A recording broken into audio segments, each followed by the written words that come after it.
Okay, I'm going to run through a second example. Again, just very quickly looking at hypothesis testing.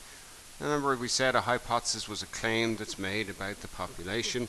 To test a hypothesis, we sample, construct a confidence interval, and make a decision by comparing the hypothesis to our confidence interval. The decision is going to be either reject the null hypothesis or do not reject the null hypothesis. We reject the null hypothesis if the claimed population mean is less than our lower limit, or if it's the claimed population proportion, or if the claimed population proportion is greater than our upper limit. Okay, so given the following information, perform a hypothesis test. What do we do?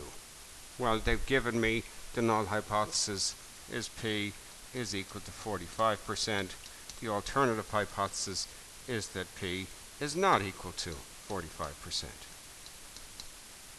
They're always opposites to each other, those two statements.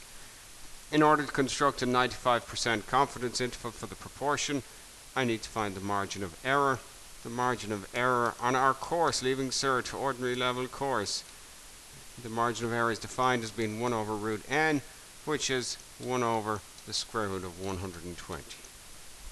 1 over the square root of 120, and you'll probably need your calculator to put that in. 1 over square root of 120. Type it in, and you're going to round that off to a few place of decimals. The other thing we want to make sure is that we're putting it in as a percentage. So 1 divided by the square root of 120 is approximately 0.09. We'll just leave it about 0.09, which is about 9%. So it's about 9%. So our 95% confidence interval for the proportion is going to be equal to, remember it's always P hat minus E, so 35% minus that 9%, minus the 9%, all the way up to 35% plus 9%. Sample proportion minus the margin of error up to the sample proportion plus the margin of error, and that's going to be from 26% up to 44%. About. Okay? What's my decision? What's my decision? Am I going to reject it or am I not going to reject it? Well, in this case, the population, the claim that's made about the population is that the proportion is 45%.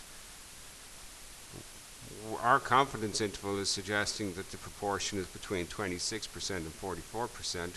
So my decision in this case is to reject the null hypothesis, since 45%, which is what they're claiming the population proportion is greater than my upper limit, which is 44%.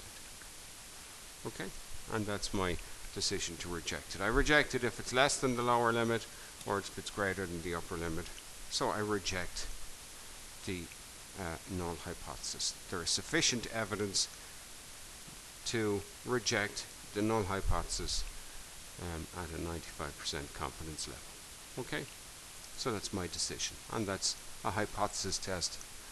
In my next class, I'll look at a more general one with some a more wordy example, but make sure you can follow the basic kind of outline.